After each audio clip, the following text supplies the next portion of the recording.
Olá, meus queridos irmãos, minhas queridas irmãs, uma grande alegria estarmos juntos mais uma vez no nosso programa Testemunho de Fé.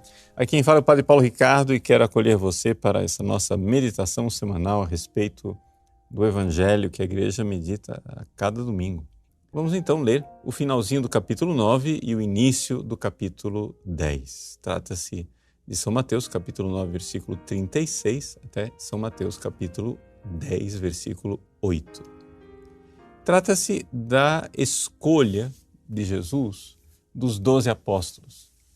É muito interessante a gente contextualizar essa questão da escolha dos 12 apóstolos, porque Jesus aqui está realmente realizando um ato fundacional, digamos assim, um ato fundamental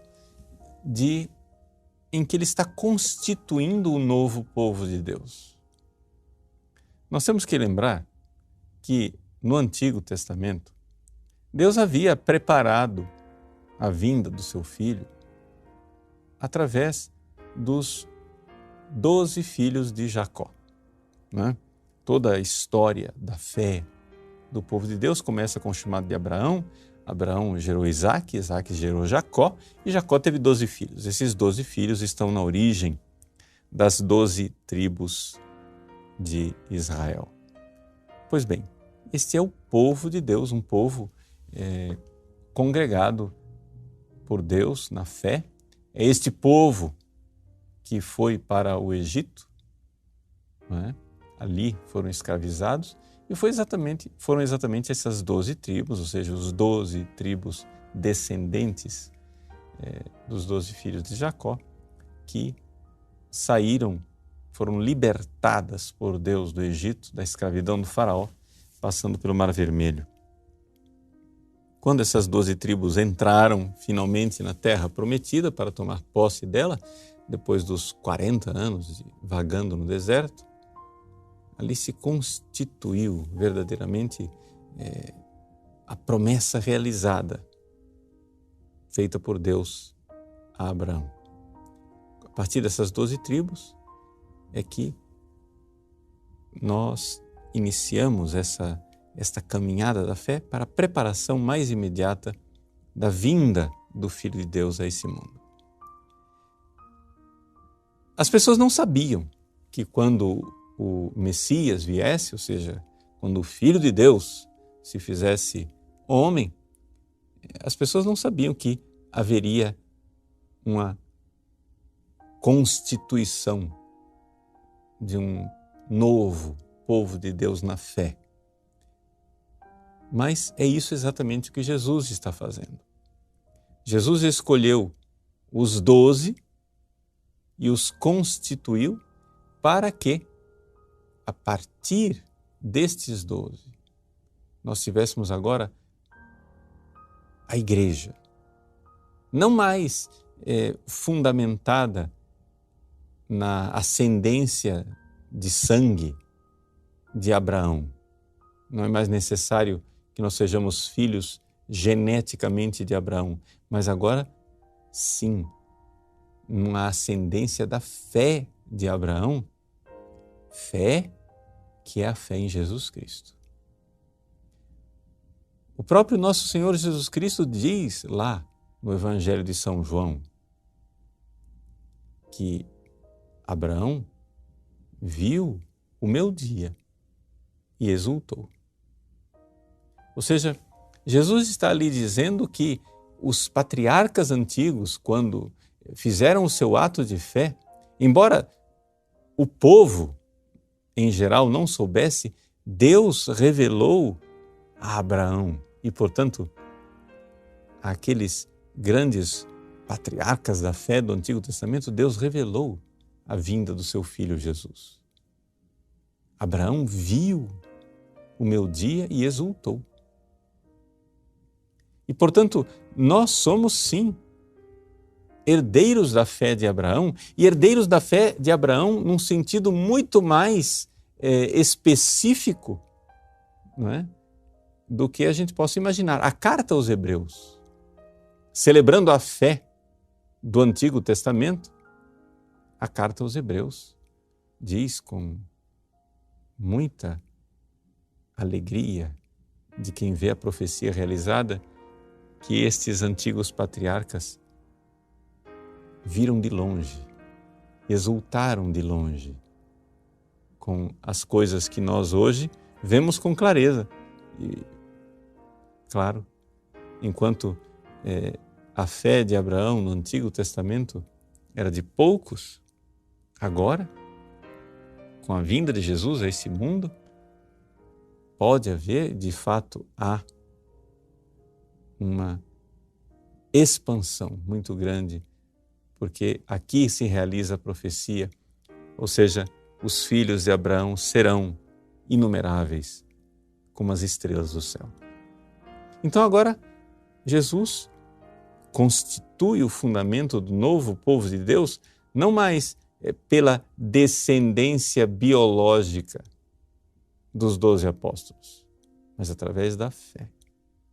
E esse ato é muito claro também pelo fato, que nós sabemos historicamente, que, embora muitos destes apóstolos pudessem até ser casados, nós sabemos pelo menos do caso de Simão Pedro, que possivelmente realmente era casado, mas eles deixam tudo. Senhor, disse São Pedro um dia exultante, nós deixamos tudo para vos seguir. Então, o fato de os apóstolos terem abraçado o celibato e viverem o celibato é também significativo, espiritualmente significativo, pelo fato de que você agora Jesus está constituindo um novo povo de Deus de homens que não irão mais ter descendência biológica porque abraçaram o celibato, mas terão descendência na fé. Por quê? Porque pregando o Evangelho irão constituir esse povo de Deus e nós somos filhos desses apóstolos. Podemos dizer com muita alegria, nós somos filhos desses 12 apóstolos. A igreja celebra os 12 apóstolos compreendendo que ali estão as 12 pedras fundamentais sobre as quais se ergue a muralha da igreja. Lá no Apocalipse, quando São João vê a nova Jerusalém descida do céu, ele vê exatamente tudo constituído a partir destes 12. Somente no céu nós vamos ver o que realmente eram os 12 apóstolos. Assim, é muito, eu diria até vergonhoso que nós tenhamos perdido a devoção pelos 12 apóstolos. A igreja, durante séculos, ela manteve esta devoção e nós devemos fazer o possível para mantê-la. Vocês vejam que, por exemplo, os 12 apóstolos, durante séculos, na tradição romana, eram citados em todas as missas, nome por nome. É isso que nós temos no cânon romano. Ou seja, o que nós hoje chamamos de oração eucarística primeira, durante séculos era a única oração eucarística, era o cânon. E é claro que nós devemos continuar amando a oração eucarística e tendo esta oração eucarística num status de primordial. Ela é fundamental. Saber que com essas palavras do cânon romano, durante séculos a igreja fez tantos santos. Quantos santos pronunciaram essas palavras antes que eu as pronunciasse? E os 12 apóstolos estão lá, no cânon romano. Muita gente não se dá conta, mas está lá. Eu vou ler para vocês o cânon romano e podemos até contar nos dedos, se nós quisermos, né? Tem aí. Também São José, esposo de Maria, os santos apóstolos e mártires. Aí vem Pedro e Paulo. Claro, Paulo não está na conta dos 12, então pula, mas já foi São Pedro. André, Tiago e João. Tomé, Tiago e Filipe. Bartolomeu e Mateus. Simão e Tadeu. Se você contou, aí são 11. Quem que está faltando? Está faltando Judas. Mas Matias tomou o lugar.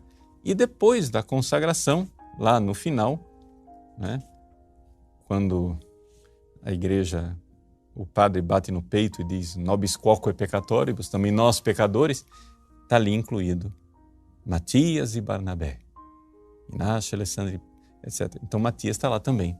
Então durante séculos e séculos, em todas as missas, a igreja fazia questão de celebrar esses santos 12 apóstolos.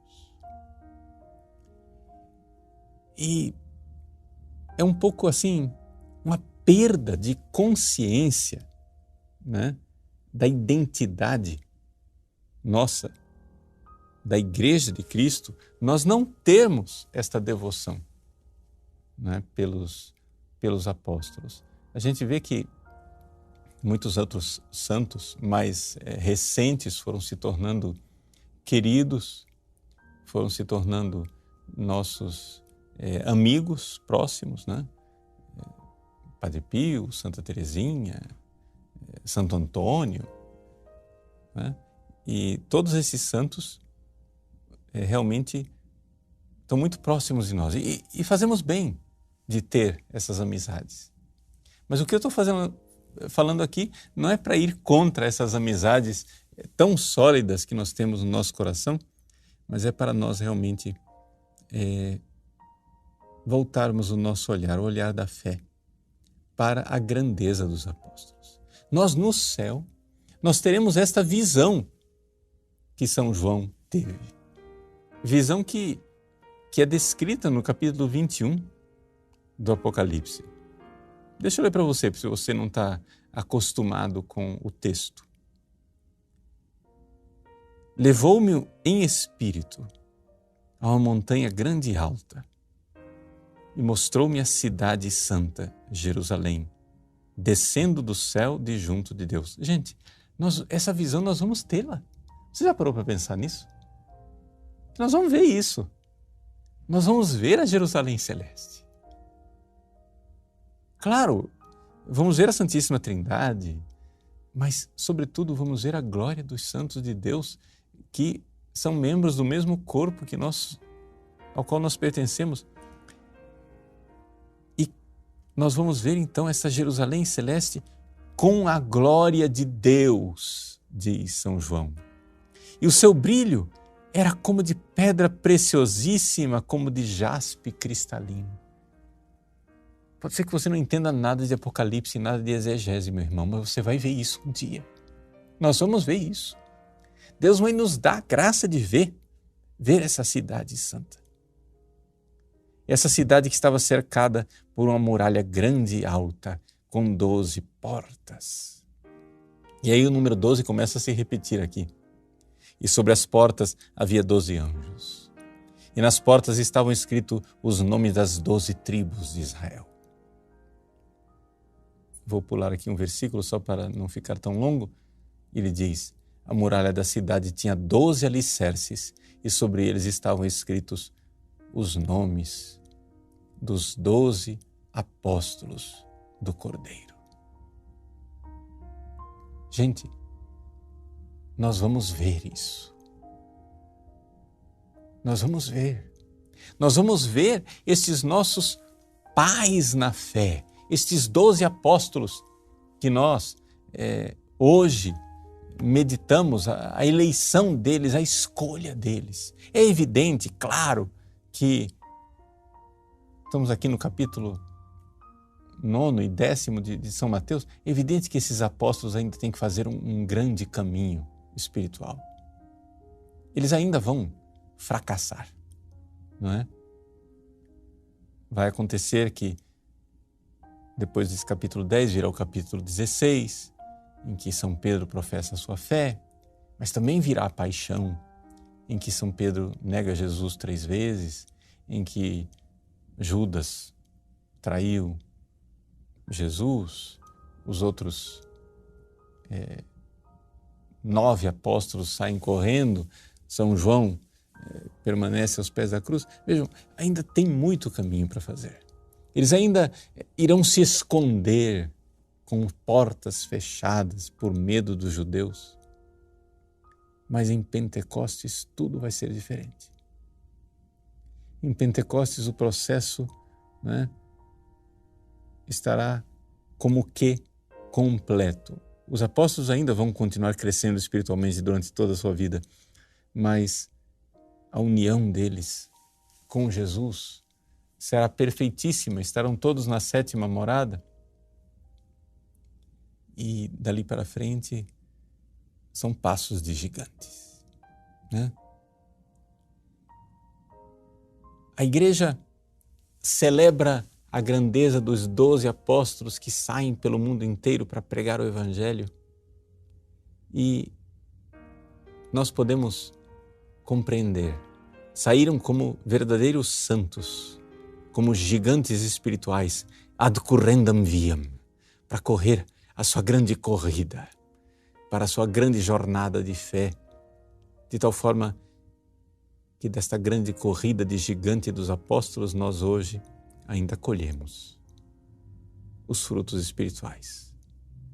Meus queridos, eu quero aqui tentar transmitir para você que me ouve nessa reflexão, nesse testemunho de fé, que você realmente venha, assim, trazido pelo Espírito Santo a esta grande alegria de pertencer à santa, única e verdadeira Igreja Católica alicerçada no fundamento dos 12 apóstolos.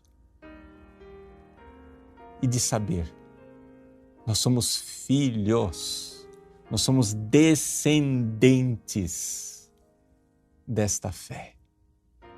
Nós somos gerados pela fé apostólica. Nós, na Santa Missa, ao celebrar a liturgia do missal reformado atual, depois que o padre faz a homilia, ele pode escolher 2 profissões de fé. Né? Tem aquela profissão de fé mais, digamos assim, tradicional, no sentido que foi usada durante mais tempo, ao longo dos séculos, que é aquela mais comprida o credo niceno-constantinopolitano. Né? Creio em um só Deus, Pai Todo-Poderoso, Criador do céu e da terra, e todas as coisas visíveis e invisíveis, e em um só Senhor. Aí fala Deus e Deus, Jesus, Deus e Deus, luz da luz, etc. Só para você identificar qual é o texto. Esse mais comprido é ele que se usava também durante muitos séculos. Acontece que com a liturgia reformada, agora depois do Vaticano II, se quis introduzir também como possibilidade o chamado credo apostólico. Esse credo apostólico, ele é um credo que não se usava na missa, ele era o credo da liturgia batismal, né? Inclusive é o credo que ainda hoje se usa no interrogatório do batismo, né? Ou seja, das 3 perguntas. Existe uma belíssima tradição, né, de que este credo chamado de credo apostólico, ele foi escrito realmente pelos 12 apóstolos. Ou seja, que ele derivaria dos 12 apóstolos e que cada apóstolo teria sido convidado a colocar um artigo de fé. E é por isso que o credo apostólico ele é dividido em 12 artigos. Porque cada apóstolo trouxe um artigo. Né? De tal forma que a estrutura do nosso creio, né, ela é a estrutura também simbolicamente, digamos assim, na arquitetura dessa cidade com 12 fundamentos. Então, são 12 artigos, né? Creio em Deus Pai Todo-Poderoso, Criador do céu e da terra, e em Jesus Cristo, seu único Filho, nosso Senhor, e que foi concebido pelo poder do Espírito Santo. E aí foram 12 artigos acrescentados e colocados. É importante nós, nesse domingo, de forma especialíssima, renovarmos a nossa fé no creio apostólico. Renovarmos a nossa fé e entender o seguinte, gente: essa fé vale mais do que a vida. Mártires derramaram seu sangue para não renegar essa fé apostólica. Sabe por quê? Porque a fé é o vínculo que nos une ao corpo de Cristo. É importante você entender isso. Deus me livre que você cometa um pecado mortal. Mas se você cometer um pecado mortal e ainda tiver fé, você ainda é membro do corpo de Cristo. Um membro meio prejudicado, assim, né? Não com vida completa, mas você é membro do corpo de Cristo. Mas se você perder a fé, se você perder a fé apostólica, meu irmãozinho, me desculpe, acabou. Você não é mais membro da igreja. O último vínculo que você tinha de pertença ao corpo de Cristo acabou. Perder a fé, meus queridos, deixa eu dizer para vocês, perder a fé é muito pior, centenas de vezes pior do que uma excomunhão. Como assim, padre? Sim, porque a excomunhão, as pessoas, me desculpem porque eu sou canonista e a gente tem a formação própria canônica. As pessoas tratam a excomunhão como se ela fosse uma coisa em si mesma, não é? O extremo do castigo. Mas não é verdade. A excomunhão, ela é uma pena eclesiástica que tem sua razão enquanto sanção, enquanto pena, enquanto castigo que a igreja põe, ou que a própria pessoa se castiga, né, cometendo certos atos. Mas pode acontecer, por exemplo, que uma pessoa cometa um crime através do qual ela é excomungada, mas ela continua membro da igreja. O ser excomungado não é deixar de ser membro da igreja. O ser excomungado quer dizer o seguinte, que você não pode mais receber os sacramentos e não pode mais exercer cargos, funções, etc., dentro da igreja. Então existe uma série de coisas que o excomungado está proibido.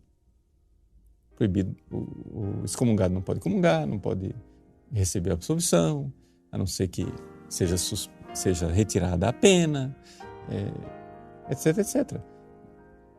Esse é o excomungado. Mas o excomungado não é necessariamente, canonicamente, né? Ele não deixa de ser membro da igreja.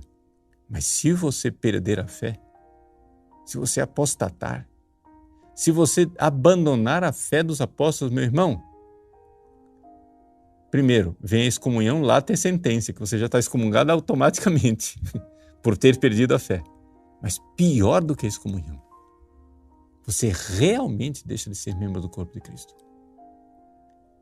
Só para dar um exemplo, você se localizar. Vamos supor, existem alguns crimes que são castigados pela igreja com a excomunhão. Por exemplo, o aborto, né?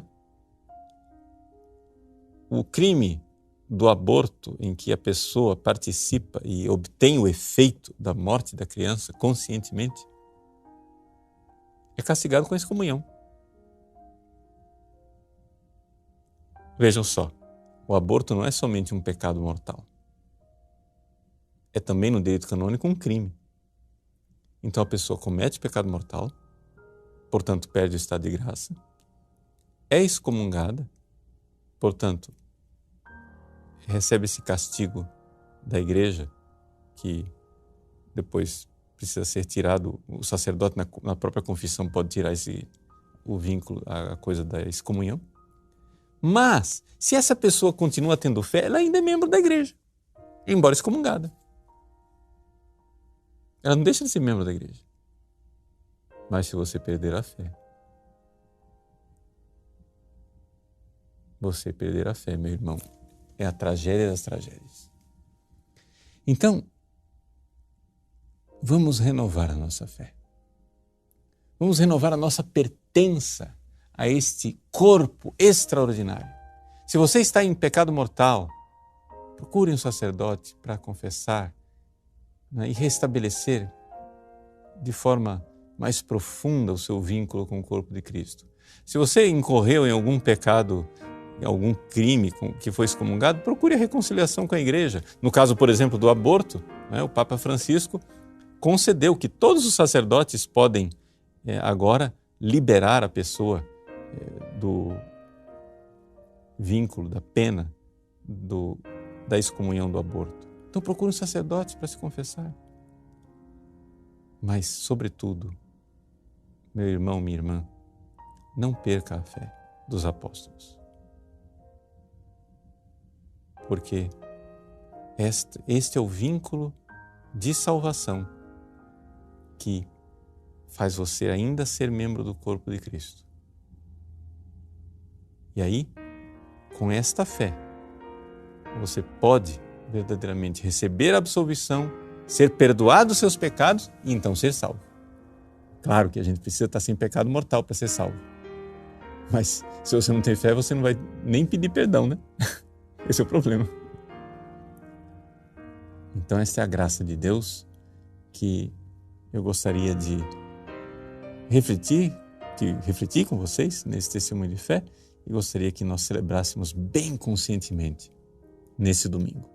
Que Deus abençoe você e faça você continuar firme até o derramamento do sangue na fé dos apóstolos, sem perder a fé e, claro, também sem perder o estado de graça, sem cometer pecados mortais ou, Deus nos livre, crimes canônicos.